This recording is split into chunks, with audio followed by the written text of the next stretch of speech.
yang bernama Abdullah bin Abbas radhiyallahu anhuma. Siapa dia ni tuan-tuan? Abdullah bin Abbas ataupun lebih dikenali dengan nama Ibnu Abbas. Dia sepupu Nabi. Pak dia Al-Abbas, pak penakan Nabi. Beza dia dengan Nabi 50 tahun. Hari Nabi wafat, umur dia baru 13. Nabi wafat umur 63, masa tu Ibnu Abbas umur 13. Different umur mereka 50 tahun. Dia satu orang hebat. Yang kata Abdullah bin Abbas radhiyallahu anhuma, sepupu Nabi ini satu manusia hebat. Dia satu orang ulama, dia satu orang alim, dia satu orang ilmuwan dalam Islam, dia satu orang yang faqih, yang cukup faham tentang Islam, dan dia satu orang ahli tafsir yang diiktiraf oleh Nabi sallallahu alaihi wasallam. Dia beranak sewaktu Bani Hashim tengah kena boykot dengan kafir Quraisy. Kita belajar sirah, kita dah tahu dah cerita macam mana kafir Quraisy pernah pulau, pernah boykot Bani Hashim.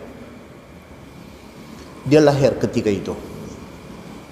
Kejadian itu berlaku 3 tahun sebelum hijrah Nabi sallallahu alaihi wasallam ke Madinah.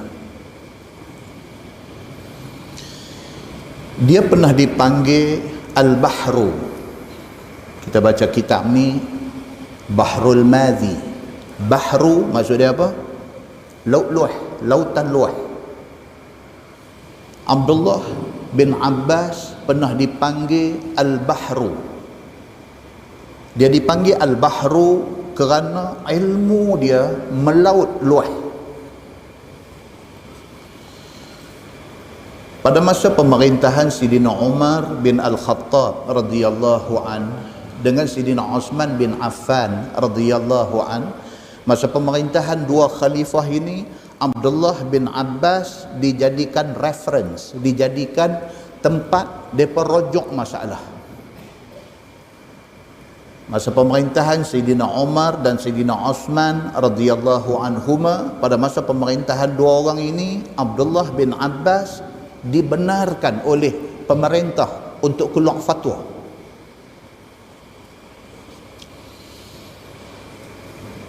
Hebat dia ni. Dalam kitab Majma' Az-Zawaid, satu riwayat daripada At-Tabari dengan isnad yang hasan, mengatakan ketika mak dia, mak kepada Abdullah bin Abbas ini Ummul Fadl. Ketika mak dia Ummul Fadl binti Al-Harith tengah mengandung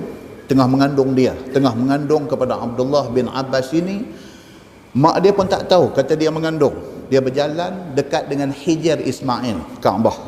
Hijr Ismail hak melengkung sekerat tu. Waktu mak dia berjalan di situ, Nabi SAW doa ada dekat Hijr Ismail. Nabi panggil, ya Ummal Fadl, wahai Ummal Fadl, mai sini sah. Nabi kata. Nabi kata dekat mak dia, Nabi kata, wahai Ummul Fadl, kamu tengah mengandung, Nabi kata. Dan kamu sedang mengandung satu anak laki-laki. Dan anak ni apabila lahir esok, Nabi kata buat mai ke aku. Mak dia yang kata Ummul Fadl ini, bila dengar Nabi SAW kata macam tu, dia kata tak kot. Dia kata kita lah ni duduk dalam keadaan di mana orang-orang laki-laki Quraisy tidak bercadang untuk dapat anak dalam tempoh masa ni. Dia kata, jadi dia kata tak mungkin aku mengandung. Tapi Nabi SAW kata, Nabi kata kamu mengandung. Nabi kata, dan kamu mengandung anak laki-laki. Bila lahir bawa mai ke aku. Tentu boleh rujuk benda ni di dalam kitab Majma' Az-Zawaid, riwayat At-Tabari tentang kisah ini. Betul dia mengandung dan betul dia melahirkan anak laki-laki. Dibawa anak itu kepada Nabi SAW. Bila sampai kepada Nabi SAW, Nabi dukung dia. Abdullah bin Abbas yang baru beranak ni, Nabi dukung dia dan Nabi tahnik dia. Nabi ludah dalam mulut dia dan Nabi doakan kebaikan untuk dia. Dan Nabi kata budak ni akan menjadi satu orang yang cerdik, bijak dan cerdas. Nabi kata. Muslimin dan muslimat yang dirahmati Allah sekalian, benda ni disebutkan di dalam Sahih Al-Bukhari dalam sebuah hadis riwayat daripada Ibni Abbas radhiyallahu anhu. Kata dia, dhammani an-nabiy sallallahu alaihi wasallam ila sadrih. Wa qala an-nabiy sallallahu alaihi wasallam, Allahumma 'allimhu al-hikmah. Dalam satu riwayat lain dia kata, Nabi sallallahu alaihi wasallam kata, 'allimhu al-kitab. Bila dibawa mai dia kepada Nabi SAW, Nabi dukung dia. Nabi dukung Abdullah bin Abbas ini. Nabi doa dekat dia, Allahumma alimhul kitab. Nabi kata, ya Allah, jadikanlah budak ni alim Al-Quran. Makbul doa Nabi SAW. Abdullah bin Abbas timbul sebagai satu orang ulama hebat di dalam tafsir Al-Quran. Muslimin dan muslimat yang dirahmati Allah sekalian, terbalik kepada hadis mula tadi.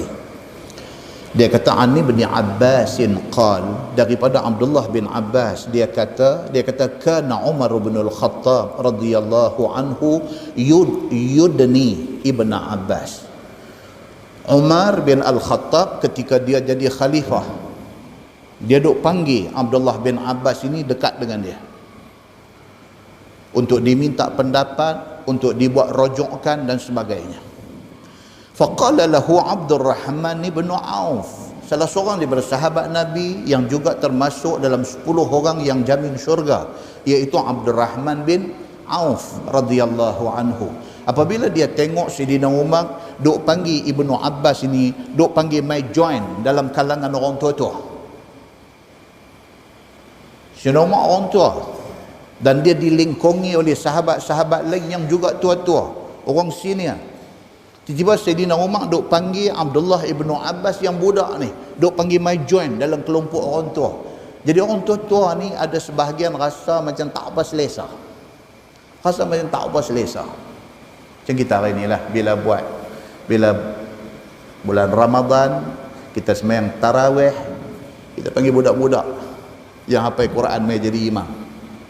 Budak bayar cucu kita mai duk jadi imam, kita duk semayang di belakang ni. Kadang-kadang bukan kata kita pandang rendah kat budak ni dah, tapi budak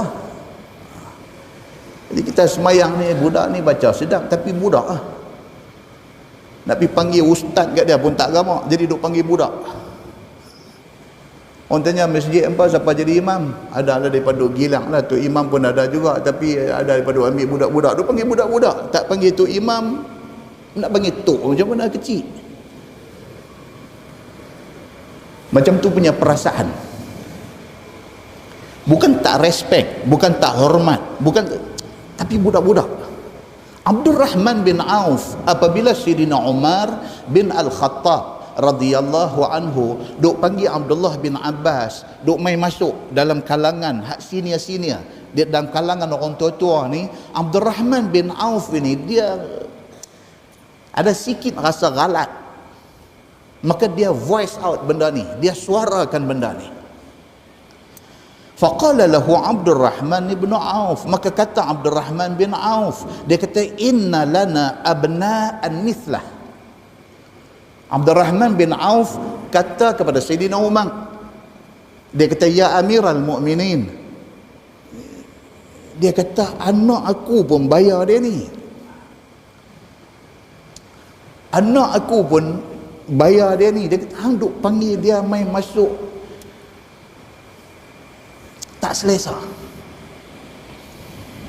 Faqala, kata Sayyidina Umar bin Al-Khattab radhiyallahu anhu, dia kata innahu min haitsu ta'lam. Kata Sayyidina Umar bin Al-Khattab, dia kata dia ni yang duk nampak budak, yang duk nampak dia ni bayar anak hang ni, innahu min haitsu ta'lam, dia ni macam mana yang hampa semua sedia maklum, hampa semua tahu, dia berilmu.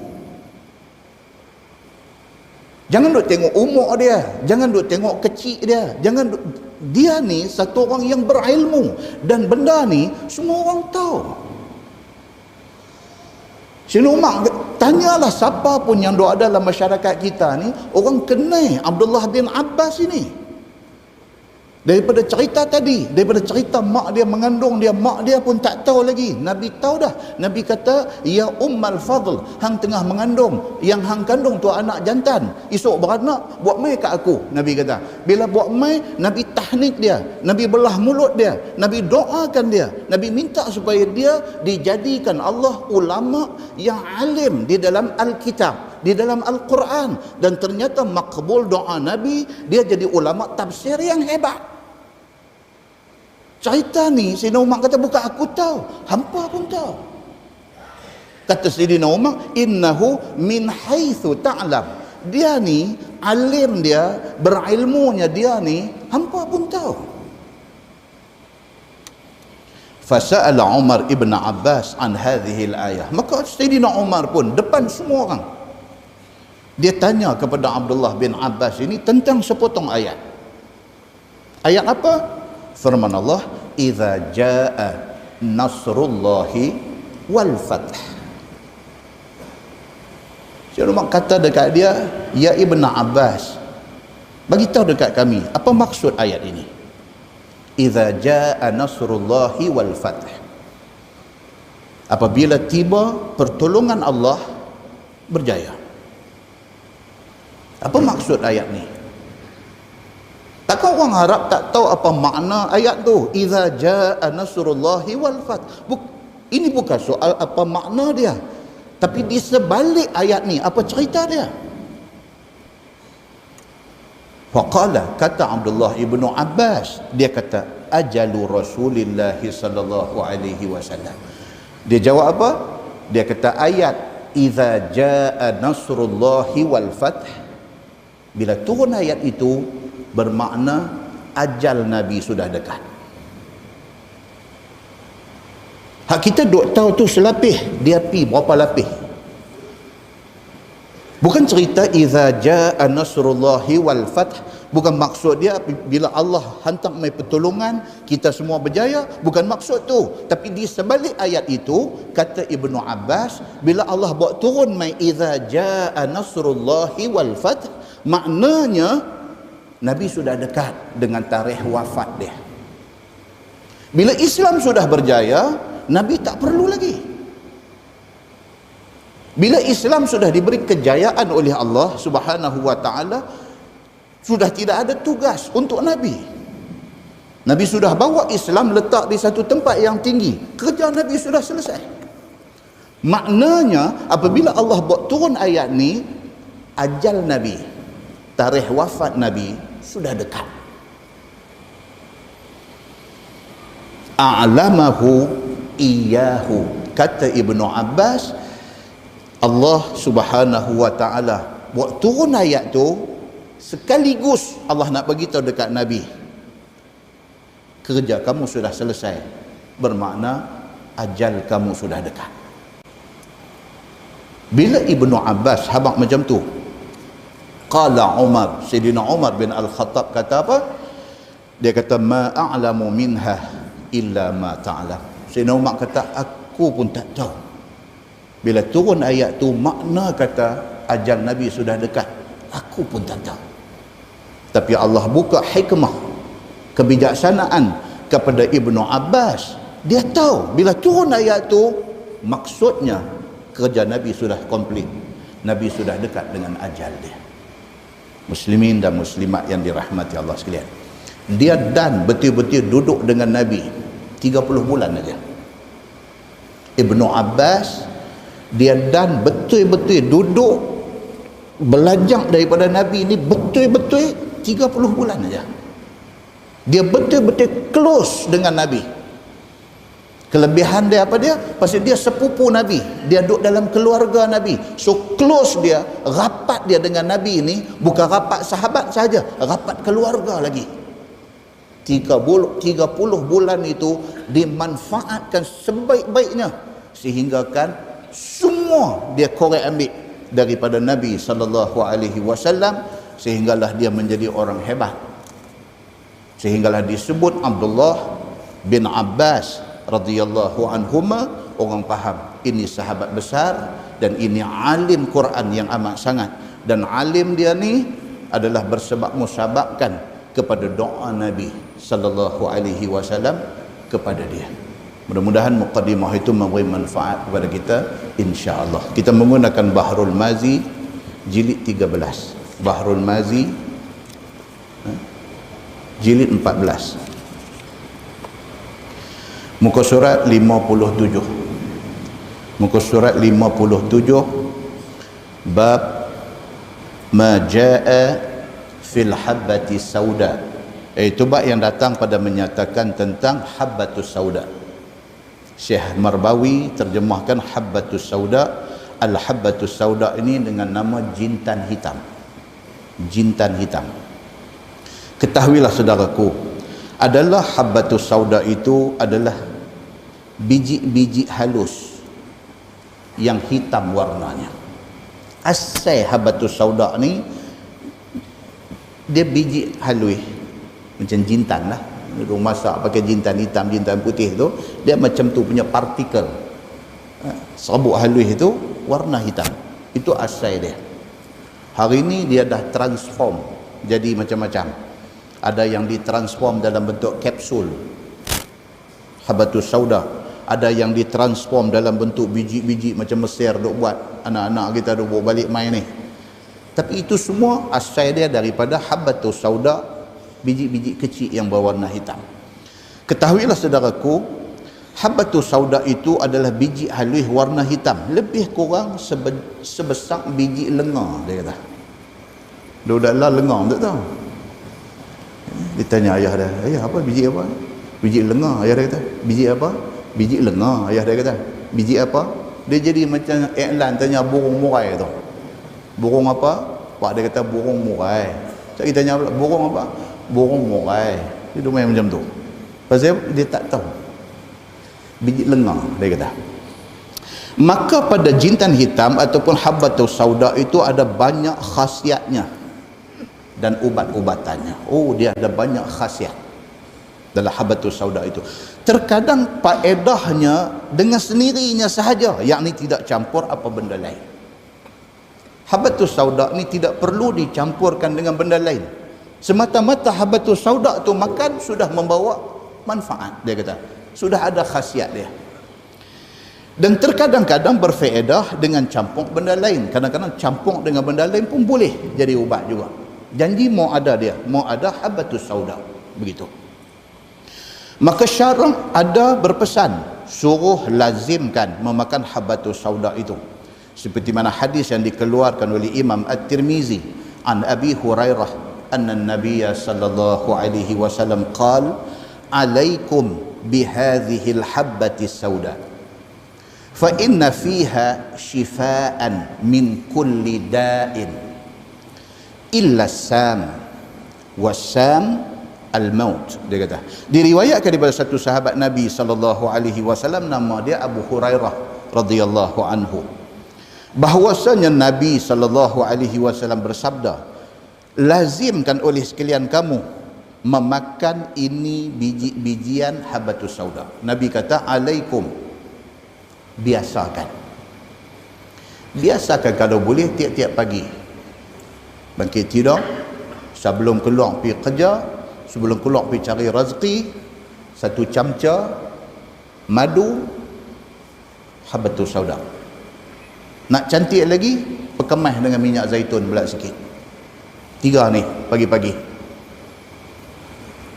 Kena air sikit, 1 camca madu habbatus sauda, minyak zaitun. Makan yang tu, bismillah, keluar pergi kerja. Pasal apa? Nabi SAW kata, alaikum bihadhil habbati sauda. Nabi kata, biasakan makan habbatus sauda ini. Bahwasanya Nabi SAW bersabda, biasakan makan habbatus sauda, kerana sesungguhnya ada pada habbatus sauda itu syifaan min kulli da'in. Dalam habbatus sauda itu ada penyembuh daripada segala penyakit, illa sam, melainkan penyakit asam. Dan asam itu ialah maut, mati tak ada ubah. Kita macam mana saya boleh mati ni? Saya tiap pagi duk makan habbatus sauda. Memang habbatus sauda dia tak jadi ubat kepada mati. Mati sampai time jalan. Makan habbatus sauda ke, handuk makan minyak zaitun ke, handuk telan madu lebah ke, handuk kena madu tualang sebotol sekali makan ke apa ke, sampai time dia tutup mensui, habis. Dia bukan ubat kepada nak elak mati, bukan. Dia ubat kepada segala penyakit lain kecuali mati. Muslimin dan muslimat yang dirahmati Allah sekalian. Kata At-Tirmizi, dan pada bab ini ada riwayat daripada Buraidah dan daripada Ibni Umar dan daripada Aisyah, dan katanya lagi ini hadis hasan lagi sahih. Hadis kuat. Baik, habbatus sauda itu boleh jadi ubat kepada selsema pula. Dia kata orang selsema, ataupun hari ini kata orang rasdung. Rasdung tu macam selsema lah. Bangkit pagi aja, mula-mula satu taman nanti dengar dia bersin. Bangkit pagi, dia jijak aja lantai bilik ayam, asyum, dia bagi satu taman jaga habis semua. Pasal apa? Pasal orang rasdung ni, dia punya sensitif dia apa dia? Nombor 1 sejuk, nombor 2 debu, nombor 3 udang hak orang duk syok makan ni dia tak boleh makan. Ni rasdung. Dia bersin ni sampai hidung macam nak tercabut pi. Dia bersin ni sampai biji mata jadi merah menyala merenyam. Ini penyakit. Okey, penyakit kampung panggil rasdung. Dalam bahasa orang yang mengaji tinggi sikit dia kata sinus. Penyakit sinus. Dia kata apa? Habbatus sauda boleh dijadikan ubat kepada penyakit itu. Dia kata. Kata Imam Nawawi rahimahullahu ta'ala dalam syarah Muslim, ambillah habbatus sauda itu, rendang ataupun goreng atas dapur.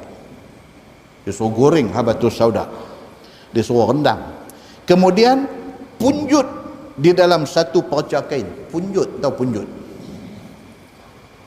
apa? Adabi apa? Sup punjut. Punjut tu apa? Punjut. Ambil satu benda, ikat dengan kain tu, bagi jadi bulat tu dia panggil punjut. Dia kata ambil habbatus sauda, goreng.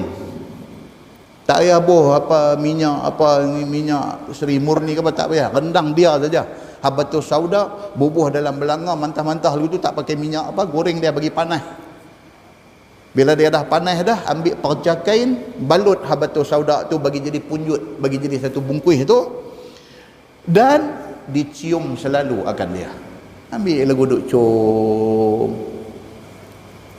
Itu untuk ubat apa?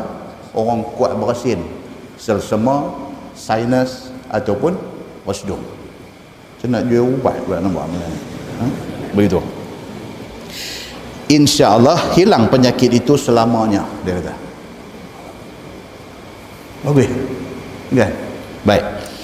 Dan boleh juga dia kata punjut punjutkan habatus sauda itu yang tiada bergoreng. Kalau tak mau goreng pun tak apa, ambil habatus sauda itu bungkus dalam kain saja, dia kata, kemudian digantung ke leher orang yang kena penyakit itu. Ambil habatus sauda itu, ikat, buah di tengkok, gantung, dia kata. Ni bukan tangkai, yang ni ubat. Itu katanya, apa hidup mengajak syirik pula dia ni. Bukan, ini bukan tangkai, ini bawa ubat. Sama macam orang duk beli apa tu, boleh duk sumbat lalu bayung tu, apa dia panggil? Duk tarik macam tu. Jangan dia ni ke duk kena dadah ke apa ke, duk tarik. Kawan sesama. Dia kalau tak buat lagu tu, hidung dia blong. Dia nak menyawa tak boleh. Samalah daripada beli benda tu di farmasi, ambil habatus sauda, bungkus, cum, sama. Dan ini bukan tangkai. Masalah. Dia kata habatus sauda itu boleh jadi ubat kepada sakit gigi. Sakit gigi pun boleh. Kata Khazwini, ini nama orang. Kata Khazwini di dalam Ajaibul Makhluqat. Ini kitab Ajaibul Makhluqat yang tulis ni, dia ni nama Khazwini. Dia kata masak habatus sauda itu dengan air panas di atas api yang direbus. Ambil habatus sauda, buah dalam satu bekas, buah ayam, rebus. Dia kata. Kemudian ambil ayamnya, kumuk-kumuk, nescaya hilang sakit gigi. Habatus sauda, buah dalam ayam, rebus.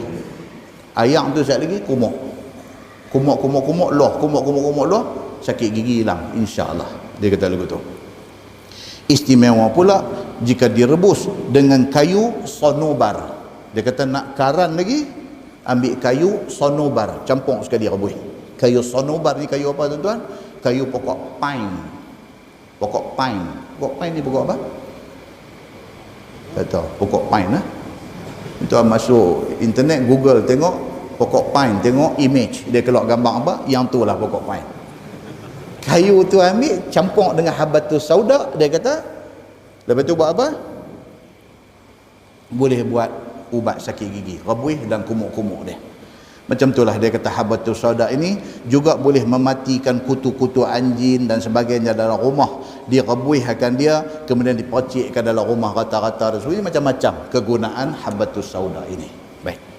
Tuan tengok bawah tu, bab fi syurbi abwabil ibil. Ini tajuk baru, dia nak cerita tentang minum air kencing unta. Minum air kencing unta. Dia kata ini bab yang datang pada menyatakan minum air kencing unta bagi ubat sesetengah penyakit. Ini dia nak abang ubat, lalu tak lalu tu bab lain. Tapi yang ni ubat. Ketahuilah saudaraku, air kencing unta harus diminum akan dia. Kalau lalu kita duduk pergi umrah, mereka bawa kita pergi dekat Hudaibiyah, tempat belah unta tu, kita duduk terkam-tangkap laban susu dia. Ada orang terkam pergi tangkap air kencing dia? Tak ada. Lepas baca malam ni, tak tahu apa nak jadi. Dia kata apa? Dia kata air kencing unta itu harus diminum akan dia. Apakala ada ia dijadikan ubat. Bila dijadikan ubat, harus digunakan air kencing unta ini sebagai ubat. Dia kata. Bermula dalil atas harus meminumnya sebagai ubat itu ialah hadis yang dikeluarkan oleh Imam At-Tirmizi. Kata dia an Anas anna nasan min Urainah qadimul Madinah fajtawauha. Diriwayatkan daripada satu sahabat Nabi sallallahu alaihi wasallam, nama dia Anas bin Malik radhiyallahu anhu, bahwasanya ada beberapa orang Badui daripada kabilah yang bernama Urainah. Tuan-tuan tengok dalam riwayat lain, dalam riwayat Muslim misalnya, dia sebut depa ni Bani Uqlin, Ain Kaf Lam. Uqlin. Uqlin ini adalah daripada kabilah Urainah, sama. Kalau dia kata Bani Uqlin dengan kabilah Urainah, orang yang sama. Orang yang sama. Depa ni Badui. duduk kawasan pedalaman, remote area. Duduk dengar cerita pasal Nabi Muhammad sallallahu alaihi wasallam di Madinah. Kononnya Muhammad ini orang ikut dia ramai. Jadi semua teringin nak pergi tengok yang kata Nabi Muhammad ni macam mana dia ni. Teringin nak tengok. Nah. Satu hari dia pakat-pakat. Dalam riwayat Muslim kata samaniatan, 8 orang. Daripada Bani Urainah ini, yang kata Bani Uqlain ini 8 orang, dia mai ke Madinah, mai jumpa Nabi sallallahu alaihi wasallam. Maka datang mereka itu ke Madinah dengan hal keadaan mereka itu lapang. Orang susah. Badui susah. Mai ke Madinah, bila sampai ni lapang. Maka minta makan mereka kepada Nabi sallallahu alaihi wasallam. Maka Nabi pun bagi makan akan mereka itu. Dan ditidurkan mereka itu di tepi Masjid Madinah itu. Dah mai tengok susah, miskin, lapang. Nabi jamu mereka makan semua. Dah mai malam nak tidur pula. Nak tidur tang mana? Nabi suruh mereka tidur di tepi masjid. Di tepi Masjid Nabawi, Masjid Madinah. Nabi kata hampa tidur sini. Maka sudahlah kena udara negeri Madinah itu, yang udaranya huduh menjadikan mereka itu sakit. Madinah tuan-tuan sampai hari ini pun, kalau kita pergi dalam bulan 11 hujung bulan 12, cuaca dia macam mana? Sejuk. Kan tuan-tuan masuk dalam Facebook tengok syarikat-syarikat travel ni do iklan umrah musim sejuk, dia tulis itu bulan 12. Umrah musim sejuk. Maksud dia apa? Masa tu Madinah especially sejuk. Sejuk dia ni hari ni lah, hari ni zaman kereta, motor, bas, lori banyak dengan asap diesel duk keluar berkepui ni pun, cuaca pagi kalau musim sejuk dia boleh pergi 7 darjah Celsius. Bayangkan zaman Nabi, tak ada pencemaran alam ni, tak ada. Cuaca cukup cantik pada masa tu. Kalau sejuk dia ni boleh pergi sampai berapa? Wallahu alam. Tentulah lebih sejuk daripada 7 darjah yang kita duk rasa hari ini. Puak ni, puak Bani Uqlain ataupun Bani Urainah ini, mereka mai daripada kawasan panas. Mereka tak pernah kena sejuk. Bila mereka mai Madinah, mai masa sejuk, tak boleh tahan dengan cuaca sejuk ni. Tak boleh tahan, demam. Ni, adik-beradik tuan-tuan, kawan-kawan tuan-tuan, jiran-jiran tuan-tuan yang pergi Mekah tahun ni, cuaca panas. Inilah ni, panas. Lagi nak mai musim haji ni, dijangka cuaca boleh mencecah 50 darjah Celsius tahun ni. Lah ni pun kalau tuan-tuan cek weather, cek cuaca di Mekah, subuh 40. Ni tuan-tuan cek lah ni cuaca waktu subuh 40. Tuan-tuan boleh bayang cuaca waktu zuhur dia nanti main 45, 46, dan dijangka menjelang musim haji ni, nak sampai time wukuf ni, dia boleh pukul pergi sampai 50. Dia kalau sejuk, dia ekstrim sejuk. Kalau dia panas, dia ekstrim panas. Kalau sejuk, dia sangat sejuk. Kalau dia panas, dia sangat panas. Kalau orang yang tak biasa dengan perubahan cuaca macam ni, sakit. Kalau sejuk sangat tak biasa, kulit jari pecah. Dalam kursus haji daripada pesan suruh bawa krim Nivea, suruh bawa minyak apa, suruh sapu. Pasal apa? Pasal sekali dia sejuk ni, dia sejuk-sejuk tengok jari pecah, kaki pecah, dia cuaca. Bani Urainah ni yang kita duk baca hadis ni, Bani Urainah tak pernah kena cuaca sejuk macam ni. Bila dia sampai di Madinah, kena Madinah cuaca sejuk, demam depa ni. Maka mereka pun mengadu akan sakit mereka itu kepada Nabi sallallahu alaihi wasallam. Bila dah sakit, pergi cari Nabi sallallahu alaihi wasallam, mengadu, ya Rasulullah, kami sakit. Bila dilihat oleh Nabi SAW hal keadaan mereka yang demikian itu, berikhtiarlah Nabi SAW nak memberi segar dan memberi sehat kepada mereka itu. Daripada doa abang, ya Rasulullah kami sakit ni, demam. Kata hadis tu, faba'athahum Rasulullah SAW fi ibilis sadaqah wa qala ishrabu min albaniha wa abwaliha. Maka diutuskan mereka itu oleh Nabi SAW pada kawasan bela unta zakat. Okey. Bila orang nak bayar zakat, orang mai jumpa Nabi. Dia berkata, ya Rasulullah, ini zakat unta yang kami bela. Nabi ambil unta tu, Nabi hantar pergi di satu tempat, di sana ada orang jaga, ada gembala duk jaga unta tu. Bila puak Bani Urainah yang demam ni mai mengadu dekat Nabi daripada demam, Nabi suruh mereka pi ke kandang unta tu. Nabi kata, hampa pi dekat kandang unta zakat ni, hampa minum susu unta tu dan minum air kencing dia. Nabi suruh macam tu. Dan dia kata unta-unta itu dipelihara jauh daripada Madinah. Macam hari ni pun Hudaibiyah, kawasan outskirt, orang putih panggil kawasan pinggir Madinah. Dia tak belah dalam pekan Madinah ni, dia pergi keluar sikit. Kalau kata Kuala Lumpur, dia pergi belah di Rawang, di Sungai Buloh. Itu dia panggil outskirt Kuala Lumpur. Pergi sana, abang nanti jumpa ada kandang orang duk belah unta zakat.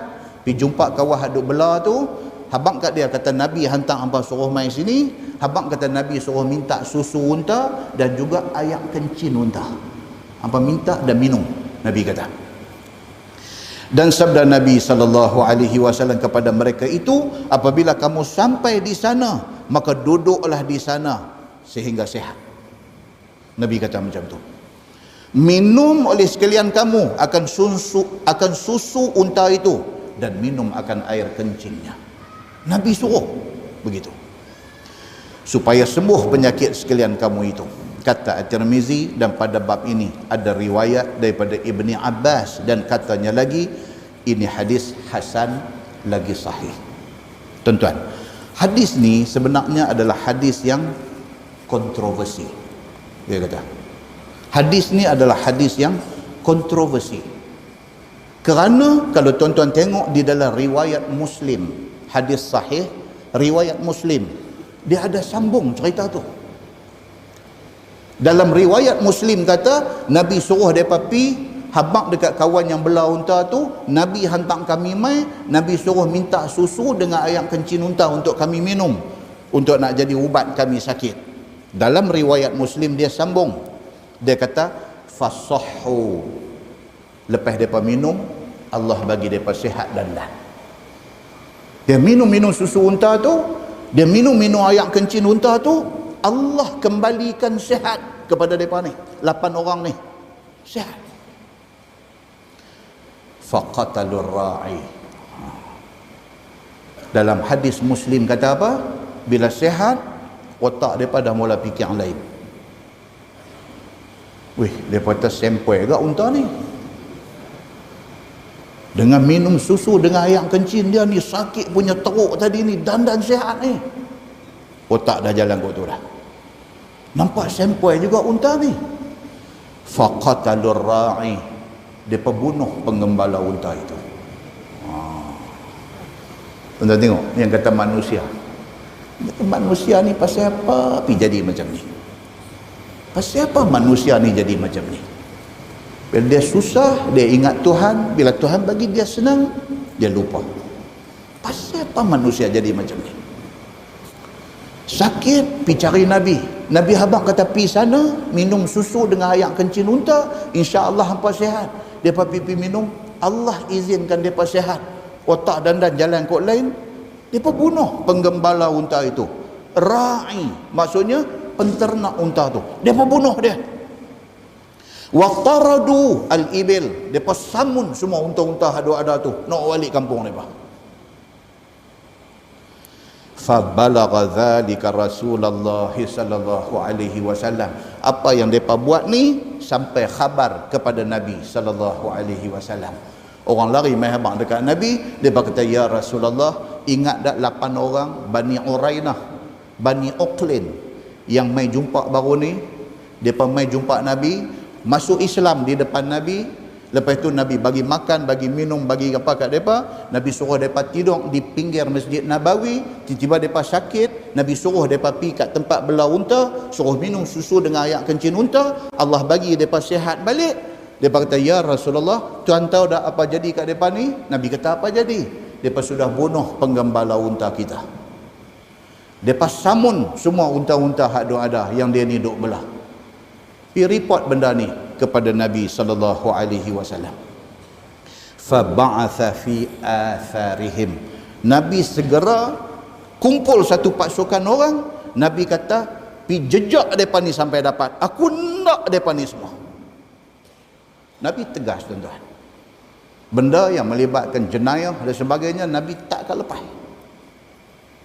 Nabi terus form satu pasukan. Nabi kata, hampa lah ni juga pi jejak depa ni ke mana depa pi. Aku mau depa semua dibawa mai ke depan aku. Fa udriku, kata di dalam hadis riwayat Muslim, dia kata fa udriku, maka dijumpai dan didapati depa ni semua. Pasukan Nabi pi dapat nak lari dengan unta meneru nak balik ni. Ni perangai Kasim Baba.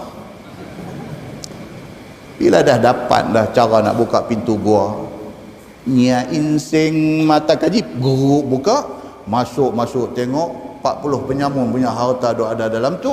Dia bukan kutip mai perak segala apa saja, sampai tayar spare tak ada bunga pun dia ambil. Dia nak buah telori, dia nak balik. Tuan tengok ada gambar tu, tak ada, balik saya pergi tengok. P. Ramlee buat cerita Ali Baba ni, dia ni memang nampak dah ramai yang tidak ada macam ni menjelang akhir zaman ni. Nampak? Dia main tamak, dia main haloba, dia main tak boleh kontrol diri, dia main jadi hilang segala pedoman hidup. Dia nak cekau, hak duk ada dah ni tak habis makan, lagi nak cekau lagi. Ni benda jadi kepada Bani Urainah ini. Allah dah bagi kesembuhan daripada sakit. Dia dah teringat nak bunuh kawan yang gembala unta. Tidak cukup dengan itu, dia samun semua unta ni. Apabila depa ni dapat ditangkap, dibawa mai ke depan Nabi sallallahu alaihi wasallam. Faji'a bihim, maka dibawa mai depa ni ke depan Nabi. Fa amara bihim, maka Nabi sallallahu alaihi wasallam memerintahkan supaya diambil tindakan ke atas depa ni. Apa tindakan dia? Faquti'at aydihim wa arjuluhum. Nabi kata yang pertama, ini kes bukan curi, ini kes samun. Dia tak sama, tuan-tuan. Curi dalam Islam dia kata apa? As-sariqu was-sariqatu faqta'u aydiyahuma. Pencuri laki-laki perempuan, kalau sabit kesalahan cukup bukti saksi semua ada, potong tangan. Tapi dalam kes samun, bukan ayat tu. Dia pakai ayat lain, ayat 33 surah Al-Maidah. Itu peruntukan untuk kes samun. Samun ni maksud dia apa? Depan-depan ambil. Itu samun. Curi maksud dia apa? Benda tu duduk dalam tempat yang tersimpan elok, tak nampak mata dan sebagainya, dan kawang ni pun naik rumah sengap-sengap, di waktu buka-buka punggah-punggah jumpa, ambil orang lari. Itu curi. Samun depan-depan pergi ambil. Untuk kes samun, Allah kata innama jazaa'ul ladzina yuharibunallaha wa rasulahu. Allah kata orang samun ni adalah orang yang mengisytiharkan perang kepada Allah dan Rasul. Samun ini jenayah lebih berat daripada mencuri. Sebab mencuri dia tidak mencederakan orang, dia naik sengap-sengap pergi ambil barang dia lari. Tapi samun duduk depan-depan dia rabut ambil. Maka orang yang buat jenayah secara terang-terang macam ni, depa ni allazina yuharibunallaha wa rasulah. Depa ni adalah orang yang mengisytiharkan perang dengan Allah dan Rasul. Wa yas'auna fil ardi fasada. Quran kata, dan orang ini adalah orang yang menyebar luaskan kerosakan di atas muka bumi. Mereka ni orang yang buat kerosakan di atas muka bumi, terang-terang tunjuk. Orang kata tanglang. Dia tanglang, dia terang-terang tunjuk jahat dia ni. Ayyuqattalu. Quran kata apa? Kalau semasa dia samun itu dia bunuh orang, maka dia dibunuh. Samun ni dia boleh jadi macam-macam. Kadang-kadang dia apa? Dia bawa parang, tuan-tuan. Dia nak samun kita duk buat tak mau bagi, dia parang kita, putih tangan sebelah, tak mati. Tapi ada yang dia samun, kita duk lawan dia radak perut 6 kali, mati. Bagi kes samun yang menyebabkan kematian kepada orang yang kena samun, maka dia dibunuh. Quran kata. Au yusallabu, ataupun lepas dibunuh, disalib dia di satu palang kayu. Nak buat contoh kepada orang, ini penyamun. Au tuqatta'a aydihim wa arjuluhum min khilaf, ataupun dipotong tangan dan kaki berselang. Potong tangan kanan, kaki kiri. Au yunfau minal ardi, ataupun buang daerah, ataupun setengah orang terjemahkan sebagai penjarakan dia. Dia dah tak boleh duduk dalam masyarakat. Ini orang jahat. Zalika lahum khizyun fid dunya. Tuhan kata pada dalam Quran, hukuman itu adalah khizyun, satu penghinaan Allah kepada dia di atas dunia. Patut tak patut tuan-tuan jatuh hukum macam ni kepada orang jahat ni? Patut. Tapi malangnya dalam masyarakat kita hari ini, Tuhan habaq benda ni dalam Quran. Kita kata hukuman ini zalim. Kita lupa orang yang dia buat zalim tu. Dia pi samun kawan tu, dia pi bunuh kawan tu, dia pi tetak kawan tu. Kawan yang mati sudahlah harta kena samun, dia tinggal anak bini, bini jadi janda, anak jadi yatim piatu, hidup jadi susah dengan tiba-tiba. Kita lupa kepada orang yang dia buat. Kita duk kesian ke dia, hak jahat ni. Di ketika itu kita rasa kita lebih pandai daripada Allah. Allah kata macam ni punya hukuman dalam Quran, kita kata hukuman itu zalim. Kita lebih pandai daripada Allah dalam nak menentukan hukuman. Sebagai hadiah kepada kita yang berasa pandai ni, sebagai hadiah apa jadi hari ni tuan-tuan? Jenayah jadi ni sampai kita naik takut. Duk atas kereta, duk tunggu traffic light. Syekh ni mai tepi, ketuk cermin kereta. Kita ingat kot dia nak tanya jalan nak pergi rumah siapa, kita pun buka. Kan dia bagi pistol atas kepala. Bukan satu kes, bukan dua kes. Hak duk jadi dalam Malaysia. Di United States, di Amerika, tak usah sembang lah jenayah ni. Every second. Setiap 1 second ada orang kena bunuh. Itu negeri orang putih. Ni negeri kita, negeri orang Islam. Dia duk main macam ni lah ni. Nak main curi lembu. Ni raya haji nak dekat ni, jaga baik-baik. Siapa belah lembu mu jaga baik-baik lah. Ya Allahu Akbar. Dia nak main curi lembu. Dia duk halau lembu. Lembu duk bunyi. Ni tuan-tuan lembu. Turun pergi tengok kena tetak. Mati dia anak tangga. Hang nak curi lembu, curi bila yang hampir tetak orang tua ni. Apa cerita? Tiba-tiba nak pergi ambil tindakan dekat penyamun yang bunuh tuan punya lembu ni. Bangkit orang ramai pakat pertahan penyamun ni. Muslimin dan muslimat yang dirahmati Allah sekalian, tengoklah apa jadi kepada manusia apabila manusia rasa dia lebih pandai daripada Allah Subhanahu wa ta'ala. Tuan-tuan, kalau sekiranya hak kita baca ni hadis, tuan-tuan boleh buat pandai tanya. Habis kuliah lagi tuan-tuan tahu ustaz minta mohon hak ustaz abang tadi tu, hadis tu sahih tak? Boleh lagi tanya, ada soalan boleh tanya lagi pasal hadis. Hadis ni ada sahih, ada hasan, ada dhaif, ada munkar, ada maudhu', ada macam-macam. Boleh tak tuan-tuan nak tanya, ustaz ni tadi ayat apa ustaz baca ni?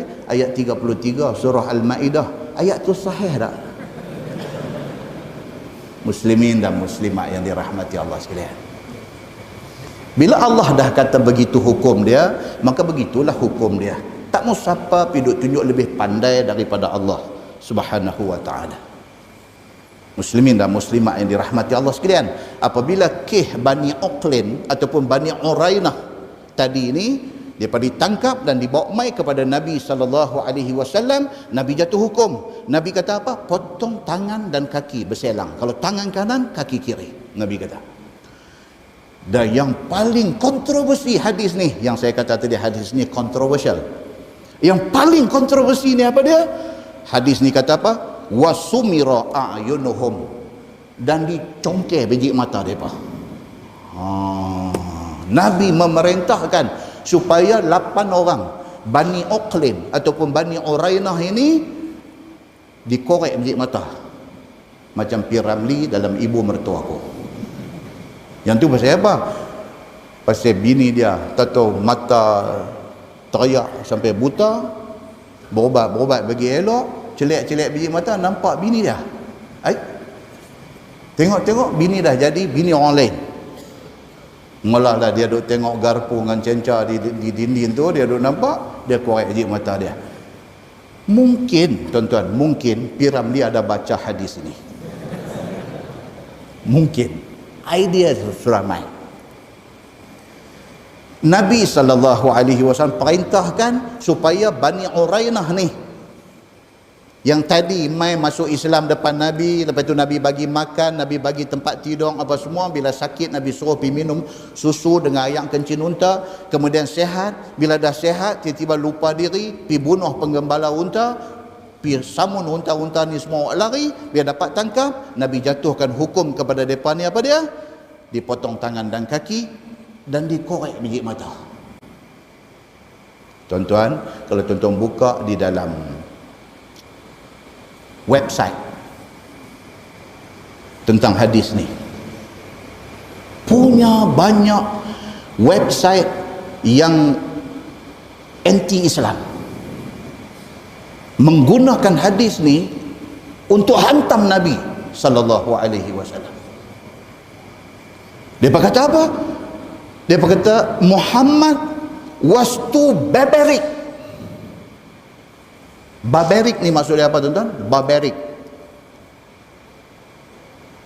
Apa nak kata? Itu kata bahasa orang putih ni kemah. Kalau kita terjemah dia jadi cayak. Dalam website yang anti-Islam ni dia kata apa? Muhammad ni, dia ni was too barbaric. Sangat zalim, kejam dan tidak bertamadun. Begitu. Apa dia bunyi macam mercun ni? Pum. Kan? Mereka kata Nabi Muhammad ini barbaric, satu orang yang zalim, kejam dan tidak bertamadun. Dan Muhammad ini unfair. Mereka kata unfair ni apa tuan-tuan? Bukan funfair.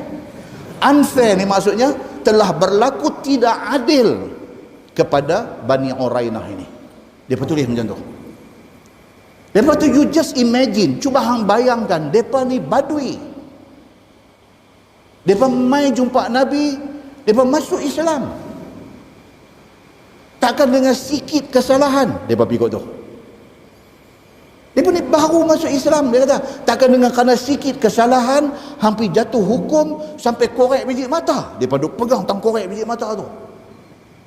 Tuan-tuan, muslimin dan muslimat yang dirahmati Allah sekalian. Baik, Islamic scholars, orang-orang yang alim dalam agama Islam, jawab benda ni. Salahkah apa yang dibuat oleh Nabi? Tidak salah. Pasal apa tak salah?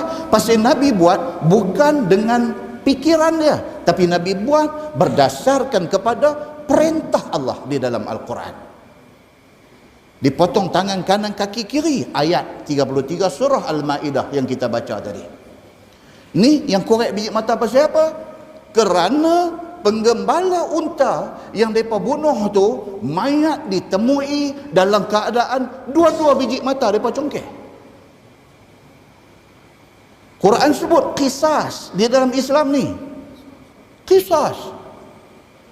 Mata dengan mata, hidung dengan hidung.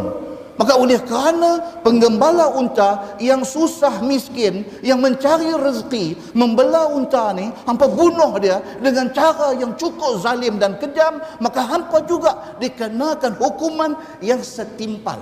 Qisas tu makna dia apa tuan-tuan? Setimpal. Kalau tidak sebab mereka korek mata penggembala unta, mata mereka tidak akan dikorek.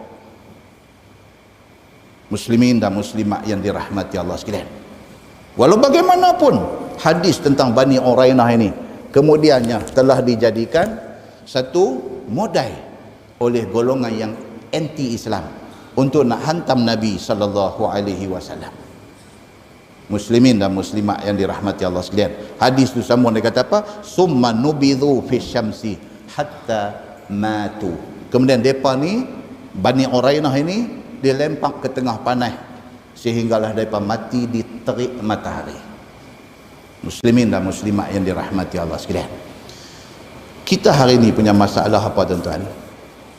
Kita hari ini punya masalah, kita tak boleh nak terima perintah Tuhan. Ini masalah kita.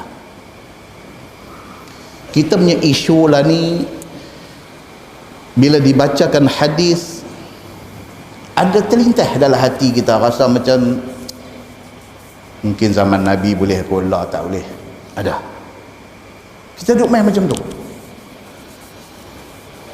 Tapi bila diberitahu kepada kita ini ayat Quran yang suruh hukum potong tangan dengan kaki berselang ni, ayat Quran.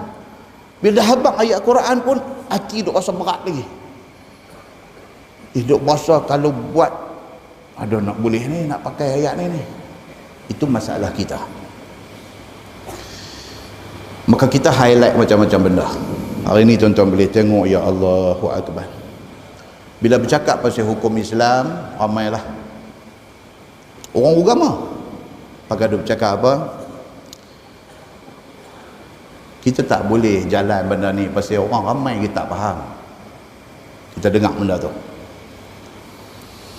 Ada kata kita kena settle masalah ekonomi dulu. Semua orang kena bagi senang, tak ada orang miskin susah, tak ada orang kebuluran. Ada kata kita hari ni, masyarakat kita ni majmuk, susah. Ada yang kata kalau kita buat juga saat lagi backfire. Nanti apa kita buat juga, tengok benda ni pergi jadi macam mana ke, backfire, makan diri kita balik. Akhirnya Islam dilihat sebagai satu agama yang tak elok dan sebagainya. Macam-macam kita dengar. Macam-macam kita dengar. Selagi mana hati kita ada ingat ini perintah Allah dan mesti kena buat, insya-Allah kita selamat. Tapi kalau kita duk bagi alasan tadi ni, duk bagi tu dengan niat benda ni tak sesuai nak buat, kita dalam bahaya. Apa yang saya nak abang kat tuan-tuan ialah apa? Sebagai orang Islam, apa juga yang ada dalam Quran yang bersabit dengan hadis yang sahih, kita mesti ingat kata hak tu paling baik. Hak tu paling baik. Kita tak mau komen apa tentang apa perintah yang Allah suruh. Dalam masa yang sama, kita kena terang dekat semua orang, bukan sahaja kepada orang bukan Islam, juga kepada orang Islam. Kena terang bagi mereka faham undang-undang Islam ini baik sebenarnya. Pasal apa? Allah mengenakan hukum yang kita nampak macam sadis. Pasal apa? Pasal Allah nak benteras benda ni daripada jadi dalam masyarakat. Musim raya tuan-tuan, kalau tuan-tuan potong kiri laluan kecemasan, tuan-tuan tahu compound dia berapa? 2,000. Siapa kata 300? 2,000. Musim perayaan, kalau tuan-tuan langgar lampu merah, 300, tak ada korang. Tuan-tuan tak pakai tali pinggang keledar, 300, tak ada korang. Tuan-tuan over speed limit, kena speed trap, 300, tak ada korang dalam season perayaan. Tapi kalau tuan-tuan potong di laluan kecemasan, compound 2,000. Boleh tak tuan-tuan kata, apa sampai 2,000, aku gaji pun 1,200 ya? Pasal apa pihak berkuasa impose undang-undang itu kenakan 2,000. Pasal apa? Pasal itu kesalahan besar. Kalau depan sana ada berlaku kemalangan, ambulans nak pergi tolong kawan yang terlibat dalam kemalangan tu tak boleh pergi kerana geng potong laluan kecemasan ni. Dengan kerana tu sana sudah jadi macam-macam cerita. Maka wajar tak wajar orang yang potong laluan kecemasan dikenakan kompaun 2,000? Wajar tak wajar? Wajar. Demikian hal dengan orang yang samun orang. Dia samun, dia cederakan, dia parang, dia bunuh orang yang dia samun tu. Wajar tak wajar dia dihukum bunuh? Wajar. Pasal dia bunuh orang. Wajar tak wajar dipotong tangan kanan dan kaki kiri dia? Wajar. Pasal apa? Pasal dia guna parang masa samun tu, dia tetak tuan punya harta tu. Kenapa kita tak tengok kewajarannya? Kenapa kita duk tengok daripada sudut yang negatif? Kita duk kata undang-undang ni barbarik. Muslimin dan muslimat yang dirahmati Allah sekalian, akibat daripada sikap kita ni apa jadi? Kita hidup dalam ketakutan. Kita ni hidup dalam ketakutan. Takut harta kena curi. Tuan-tuan tak berasa apa ke bila tuan-tuan masuk masjid, tengok ada satu notis di dinding masjid, pastikan kenderaan tuan-tuan dan perempuan dikunci, jangan letak barang berharga di dalam kereta. Bila kita baca tu, kita rasa apa tuan-tuan? Tak selamat. Tak selamat. Habis-habis kuliah sembahyang Isya, habis sembahyang Isya turun-turun pergi dekat kereta, cermin side, cermin tepi pecah berderai. Nauzubillahi min zalik. Kita tak maulah jadi macam tu, tapi banyak masjid duk kena macam tu. Pipit Allah, cermin penumpang depan pecah terpeluhung. Pasal apa? Pasal ada satu beg plastik kain telekung bini dia tinggal tu. Bukan tinggal gelang mai, bukan tinggal iPhone 6 Plus, bukan tinggal benda berharga, tinggal satu beg plastik yang dalam beg plastik itu ada kain telekung. Tapi yang kata pencuri ni, dia tengok beg plastik, dia tak ingat dalam tu kain telekung, tapi dia ingat apa? Tah ada benda berharga dalam tu. Kata perang, kata pecah, hanggau ambil, buka-buka kain telekung, balin terus. Dia paling terus kain telekung tu. Punca dia pasal apa? Pasal kita memandang hina kepada hukuman yang dicadangkan oleh Allah Subhanahu wa ta'ala. Maka Allah bagi mai benda-benda macam ni dekat kita. Kes samun, Allahu Akbar, everywhere, anytime boleh berlaku kes samun. Kes bunuh menjadi-jadi. Anak bini kena rogol, anak luar nikah makin ramai, buang bayi sana sini dan sebagainya. Fenomena menuduh, memfitnah dan sebagainya berleluasa seperti tak boleh dikawal. Kejadian tembak sana sini duk dengar dan sebagainya. Semua benda ni jadi pasal apa tuan-tuan? Pasal kita tak minta tolong dengan Allah. Bila kita tak minta tolong dengan Allah, jadilah apa yang jadi pada hari ini. Sangat menyedihkan. Ditambah lagi ni, Tuhan dia bomai lagi dekat kita ni apa dia? Masyarakat Islam hari ini hidup di dalam kecelaruan dan kekeliruan. Ni kita hari ini ni. Jadi celaru, jadi keliru. Yang kekeliruan itu membawa kepada kita sama kita pecah belah. Pecah belah. Pecah belah politik satu, pecah belah mazhab satu, pecah belah aliran pemikiran satu. Ni ada depan kita lah ni, bercakaran sama sendiri. Sama-sama ustaz, sama-sama ilmuwan agama, berbalah dan saling mengumpul followers masing-masing. Dia ni bawa satu aliran fikiran, dia cari followers dia. Dia ni pun form satu pasukan, cari followers dia. Antara ustaz ni dengan ustaz ni pun duk lawan hantar mak aku, followers sama followers, duk berperang dalam Facebook. Allahu Akbar. Apa punya malapetaka ni nak mai dekat kita hari ni? Yang menjadi korbannya siapa tuan-tuan? Tuan-tuan yang menjadi korban. Yang menjadi korban, tuan-tuan. Mai masjid pun jadi keliru. Hak tak mai ni haru biru lah. Hak duk main masjid ni jadi keliru. Hubungan antara kita orang Islam dengan orang bukan Islam jadi tak cantik. Ni kita hak duk peringkat umur 60 70 lah ni.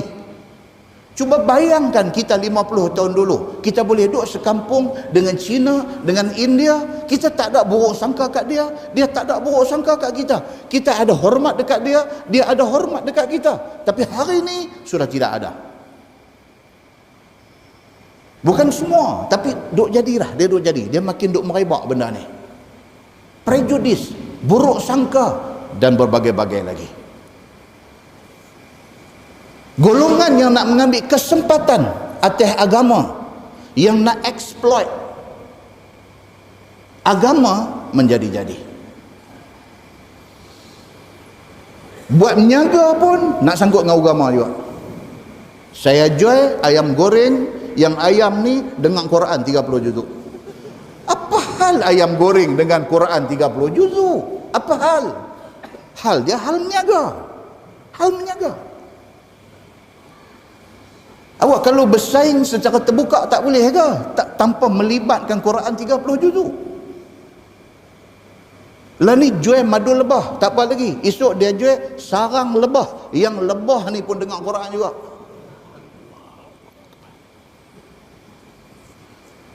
Buat produk jual pun, produk ni pun nak kena sangkut juga dengan agama sikit. Nampak tuan-tuan? Kesudahannya apa dia? Kesucian Islam juga yang dicemari. Kesucian Islam yang tercemar. Muslimin dan muslimat yang dirahmati Allah sekalian, siapalah yang nak boleh tolong kita untuk meredakan benda-benda ni semua? Saya tuan-tuan, bila tak ada kuliah ni, saya duduk di rumah, saya tengok YouTube, saya tengok kawan-kawan saya duk ceramah, duk mengajak sana sini. Kadang-kadang dia main kuih lama, dia kuih khosot. Dia jadi kuih khosot. Kita tengok awak lah dia ni sampai macam ni, tengok awak lah dia ni sampai macam ni. Pasal apa perbezaan yang kita cari dan kita nak highlight? Pasal apa persaudaraan itu tidak diutamakan? Dia main tak syok, tuan-tuan. Dia main jadi tak syok. Kita nak kalau boleh orang Islam, jumpa orang Islam ni hati lapang, terbuka, seronok ni saudara kita. Kita tak mau tengok dia ni ekor mata, tengok dia ni ingat macam-macam dalam kepala. Tak mau benda ni semua. Pasal apa? Pasal kita lemah. Bukan saja di Malaysia, dalam dunia orang Islam hari ini lemah. Jangan ditambah kelemahan ini. Segera cari satu formula macam mana orang Islam boleh balik jadi saudara, jadi kawan, boleh hidup secara harmoni. Muslimin dan muslimat yang dirahmati Allah sekalian, masalah kita ni kita tak nampak Allah. Itu masalah kita. Kita mahjub, kita terhijab daripada nampak Allah. Bila kita sakit, kita pergi klinik ambil ubat. Bila kita lega, kita tak nampak yang bagi lega tu Allah. Kita duk kata klinik tu bagus. Kita terhijab. Bila kita berjaya,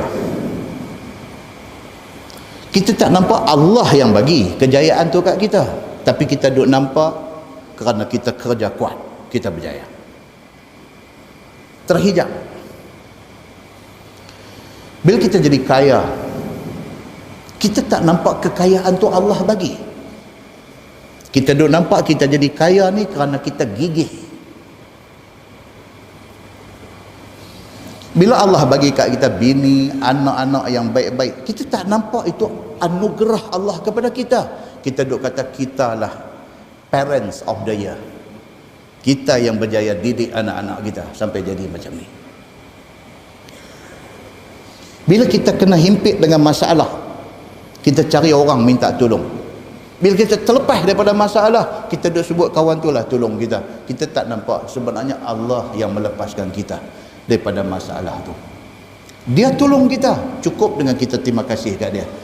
Terima kasih ke Allah lebih besar lagi, pasal Allah sebenarnya yang lepas kita daripada masalah ni. Muslimin dan muslimat yang dirahmati Allah sekalian, kita sambung tengok hadis Bani Urainah tadi tentang hukum ayak kencing ni. Bila Nabi SAW utuskan mereka pi, mereka minum susu dengan ayak kencing unta dan mereka pun lega. Hadis yang kita baca takat tu aja, tapi dalam riwayat Muslim sambungan tak saya baca tadi. Baik, masalah dia kata ayak kencing unta tu betul-betul suci kah? Itu perbincangan. Pasal apa Nabi suruh pergi minum susu dan ayak kencing unta? Awak ayak kencing unta tu suci kah? Tidak najis kah? Itu persoalan dia. Kata Qistilani, dan telah mengambil hujah orang yang mengatakan suci ayak kencing unta itu dengan nas hadis yang dibaca tadi. Oleh kerana Nabi suruh pergi minum ayak kencing unta, maka sebahagian ulama kata ayak kencing unta tidak najis. Begitu. Dengan nas hadis tadi dipegang oleh golongan ini, dan Nabi SAW sendiri yang menyuruh mereka minum ayak kencing unta, maka dikiaskan atasnya suci ayak kencing segala binatang yang halal dimakan dagingnya. Ada sebahagian ulama dia kias pula lagi, oleh kerana ayak kencing unta tu tidak najis, boleh diminum, maknanya kawan-kawan unta, siapa dia kawan-kawan unta? Lembu, kabau, kambing ni semua kawan-kawan dia. Kawan dalam erti kata apa? Binatang yang halal dimakan. Kalau ayak kencing unta boleh diminum, ayak kencing lembu, ayak kencing kambing, ayak kencing kebau, ayak kencing kebau balang, semua boleh minum. Pasal yang ni semua juga adalah binatang yang halal dimakan dagingnya, kata sebahagian ulama. Maka inilah qaul Imam Malik dan juga Imam Ahmad dan Muhammad bin Al-Hasan daripada Abi Hanifah. Dan inilah juga yang dipegang oleh Ibnu Khuzaimah dan oleh Ibnul Munzir dan oleh Ibnu Hibban dan Ar-Ruyani daripada mazhab Syafi'i. Dan ialah qaul Asy-Sya'bi dan Atha dan An-Nakhai dan Az-Zuhri dan Ibnu Sirin dan juga As-Sawri. Ramai ulama yang pegang macam tu. Dia kata kalau ayak kencing unta boleh diminum, maknanya binatang-binatang yang halal dimakan daging dia, ayak kencing binatang ni juga tidak najis. Mereka ni pegang macam tu. Baik. Dan telah mengambil hujah oleh Ibnul Munzir dengan bahawasanya tidak diengkarkan oleh ahlul ilmi akan orang-orang yang jual tai kambing belalah dia masuk mai di sini. Dia kata kalau ayak kencing kambing, kambing tu binatang yang halal dimakan daging dia. Kalau ayak kencing dia pun tidak najis, tai kambing pasal apa pula nak jadi najis? Dia kata maka jual tai kambing untuk buat baja juga tidak salah, dia kata. Maka berjual tai kambing di pasar mereka itu dan memakai orang dahulu hingga sekarang akan air kencing unta itu pada buat ubatnya, dia kata. Maka itulah menunjukkan atas suci benda ni semua. Sebab itu cara istimbat, dia panggil cara mengambil hukum daripada hadis. Begitu. Baik. Masalah ayak kencing unta dan lainnya semuanya najis, dia kata. Kata Qistilani di dalam Irsyadus Sari, dan telah berjalan Imam Asy-Syafi'i. Ini mazhab kita. Mazhab kita. Apa kata Imam Asy-Syafi'i dan juga Imam Abu Hanifah dan jumhur ulama kata apa? Bahwasanya ayak kencing semuanya najis. Hadis tadi kata apa? Hadis tadi kata Nabi suruh Bani Urainah pi minum susu dan juga ayak kencing unta. Tapi Imam Syafi'i kata apa? No. Dia kata ayak kencing najis. Imam Syafi'i kata macam tu. Melainkan barang yang dimaafkan daripadanya. Melainkan ada nas kata benda tu boleh, hak tu boleh. Jangan pergi duk rawit habis lembu, kambing, kerbau apa semua, jangan. Okey? Dan telah ditakwil mereka itu akan hadis dalam masalah itu harus minum kerana buat ubat. Imam Syafi'i. Tuan nampak tak? Mazhab kita, mazhab Syafi'i ni, Imam Syafi'i ni dia sangat, apa nak kata? Sampai duk kenyih gitu dah, tak boleh nak kata lagi. Dia sangat detail dan sangat menghalusi tentang hukum. Dia tak lepas sebarangan. Yes, dia kata hadis. Dia pun baca hadis tu. Memang Nabi suruh Bani Urainah pi minum susu dengan ayam kencing unta. Dia kata tetapi ayam kencing najis. Dia kata kecuali, dia buat tu. Kecuali satu ada nas, yang kedua kerana nak buat ubat. Saja-saja macam malam ni lagu nak kena ayam kencing unta, tak boleh. Tak boleh.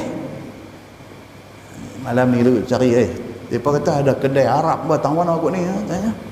Pergi sekali lagi, order nasi mandi kambing satu, sekali dengan kata ke Arab tu, bol apa pula dia ni? Nak abang ni, nak abang balik hadis ni.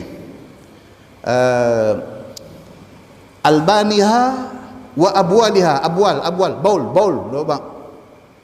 Arab tu nanti terkejut. Bol, Jamal, tarik. Minta apa? Ayak kencing unta tarik punya. Macam tarik ayak kencing sekali. Jangan. Saja-saja Imam Syafi'i kata apa? Najis. Kecuali kalau sekiranya dengan tujuan untuk nak buat ubat. Itu cerita lain, dia kata. Maka tiada padanya dalil yang menunjukkan atas harus pada lain daripada waktu darurah. Waktu darurah ni waktu apa? Waktu sakit nak buat ubat, itu darurah. Keadaan darurat. Saja nak pergi kena ayak kencing unta, pergi Madinah buat umrah ke buat haji ke, depa bawa satu trip, satu rombongan pergi sampai ke Hudaibiyah, tempat depa belah unta. Buat lagu tu kat Arab belah unta tu. Apa? Tunjuk tarik juga. Imam Syafi'i kata tidak harus benda tu, hanya dibenarkan untuk tujuan perubatan. Dan bermula hadis, dia kata Ummu Sulaim yang diriwayatkan di sisi Abu Daud, kata dia innallaha lam yaj'al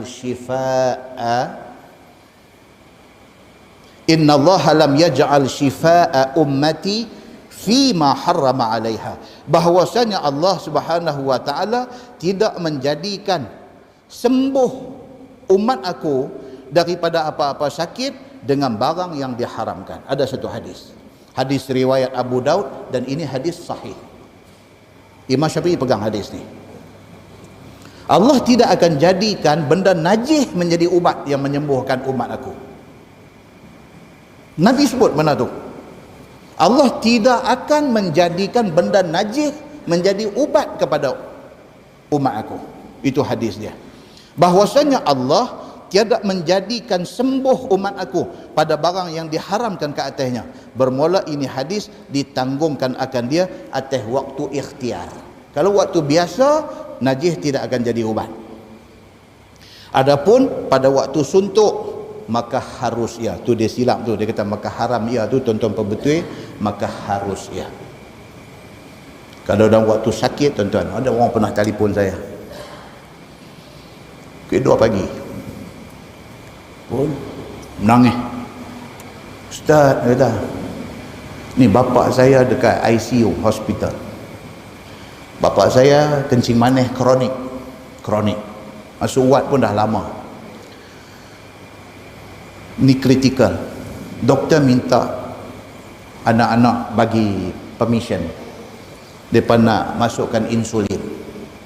Tapi doktor hospital tu kata insulin ni, minta maaf saya kena abang, doktor Islam, insulin ni najis, dia kata. Kalau kata sains setuju, saya bubuh.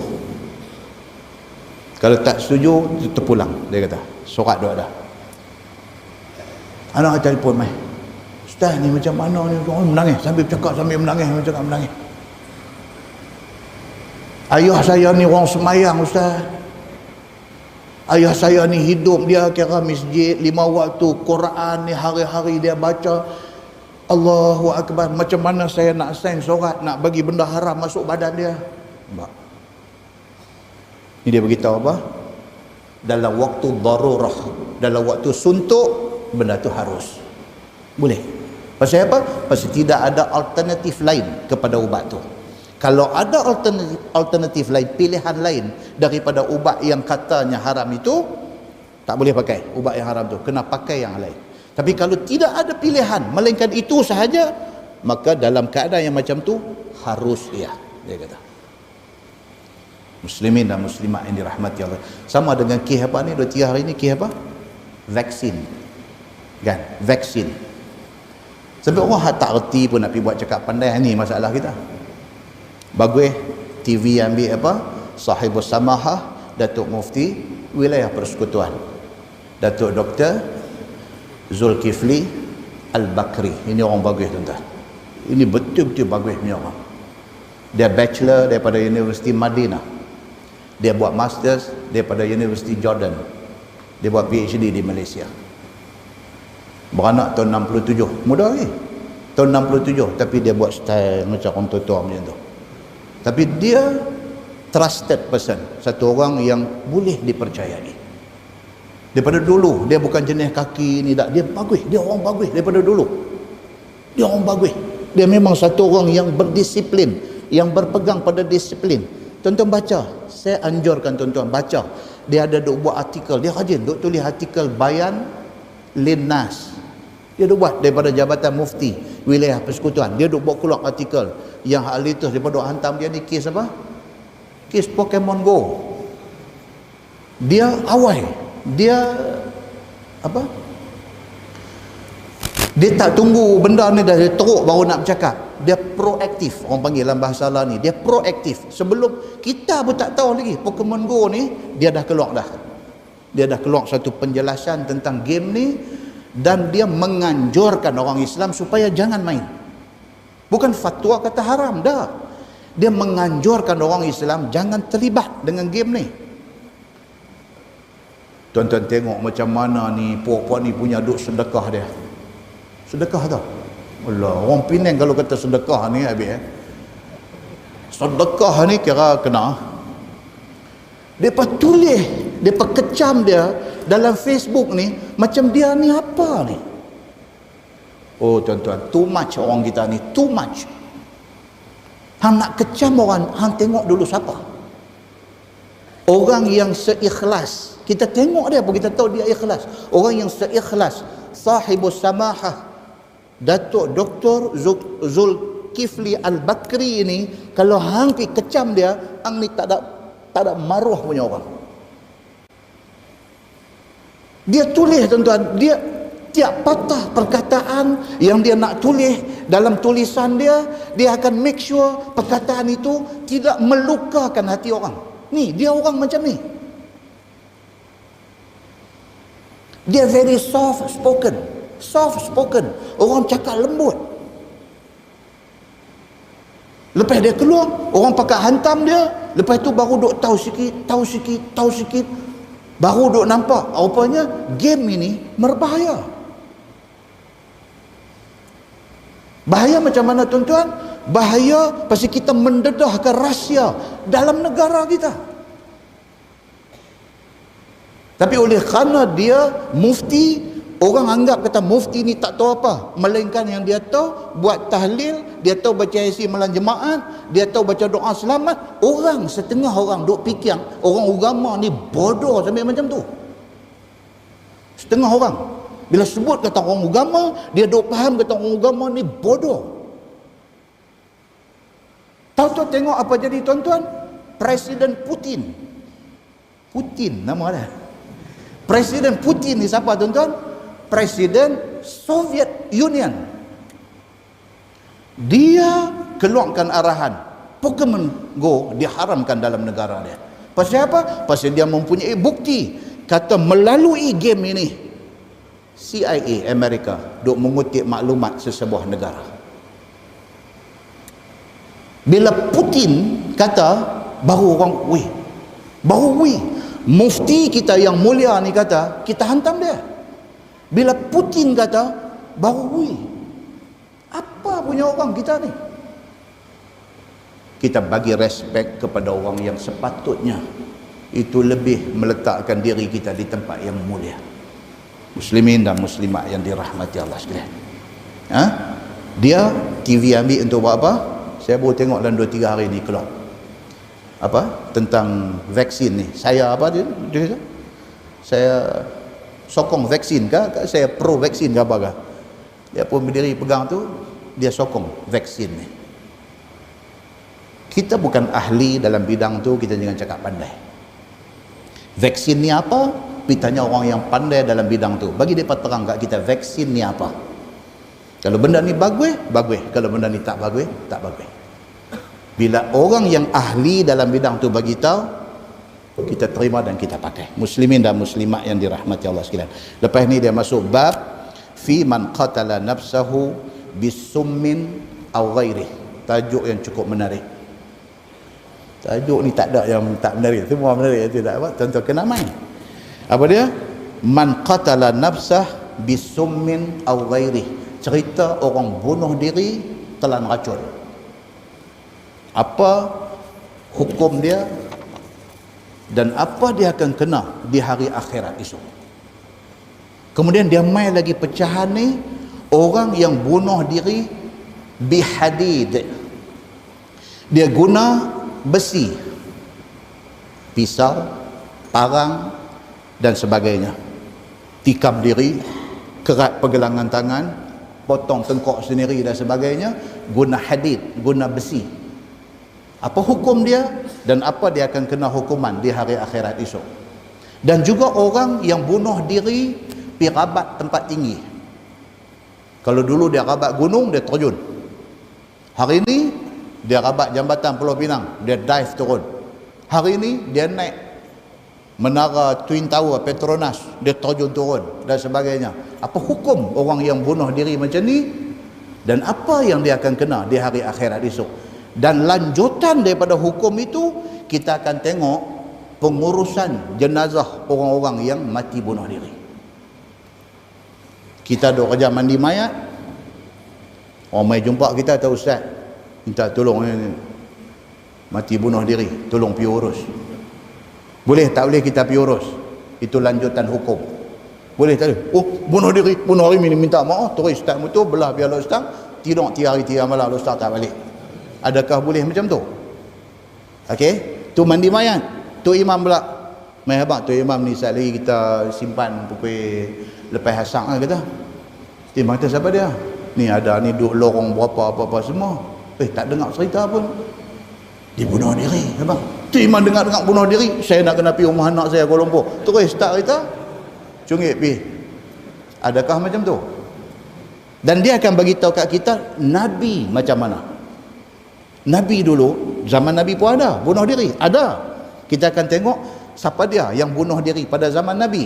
Dan apabila mayat dia dibawa mai, Nabi menghadapi mayat tu macam mana? Adakah Nabi mengimamkan sembahyang jenazah dia ni, ataupun Nabi pun pergi Kuala Lumpur juga? Ini dia kata apa? Implikasi hukum kepada satu kes yang berlaku.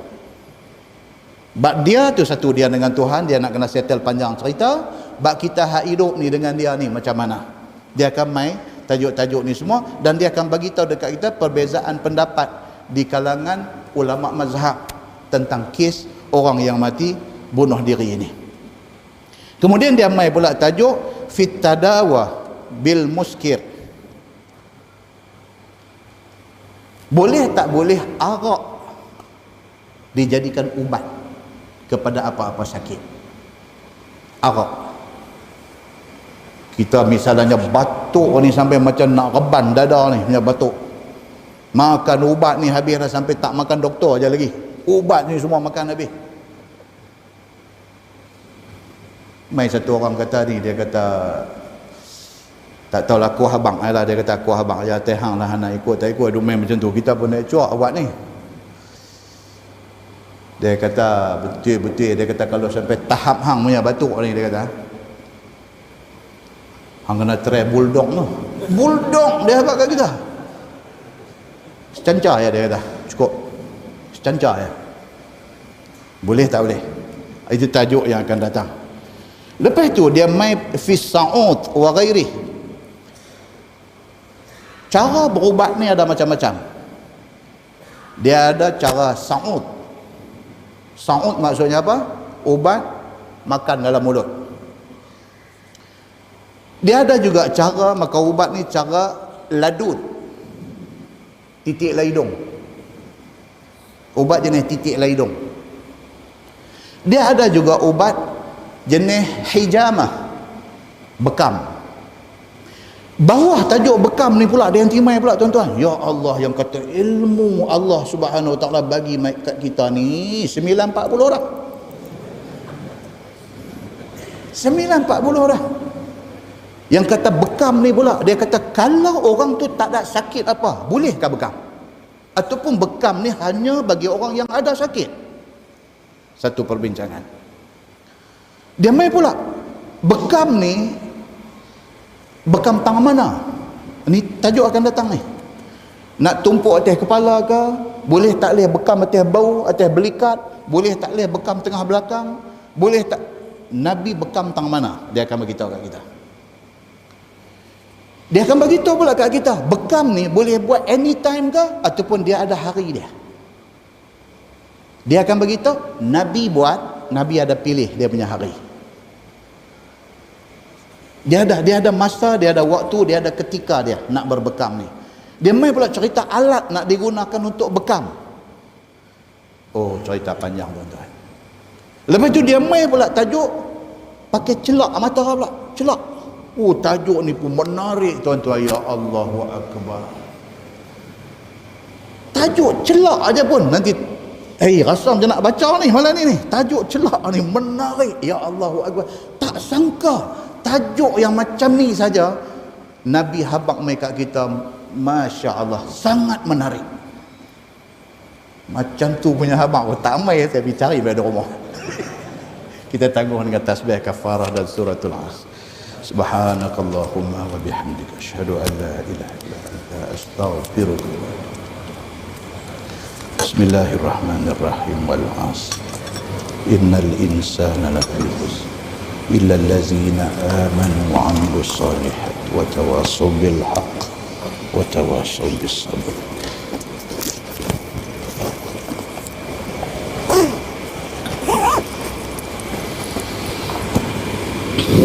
اللهم صل على محمد في الأولين والآخرين وسلم ورضي الله تبارك وتعالى عن ساداتنا أصحاب سيدنا رسول الله أجمعين. بسم الله الرحمن الرحيم. الحمد لله رب العالمين حمدا يوافي نعمه ويكافئ مزيده. يا ربنا لك الحمد كما ينبغي لجلال وجهك الكريم وعظيم سلطانك. رضينا بالله ربا وبالإسلام دينا وبمحمد نبيا ورسولا. اللهم افتح علينا فتوح العارفين وارزقنا فهم النبيين بجاه خاتم المرسلين. اللهم فقهنا في الدين وعلمنا التأويل واهدنا صراطك المستقيم. اللهم أرنا الحق حقا وارزقنا اتباعه وأرنا الباطل باطلا وارزقنا اجتنابه. اللهم اجعل جمعنا جمعا مرحوما وتفرقنا من بعده تفرقا معصوما. وصلى الله على محمد وعلى آله وصحبه وسلم والحمد لله رب العالمين. السلام عليكم.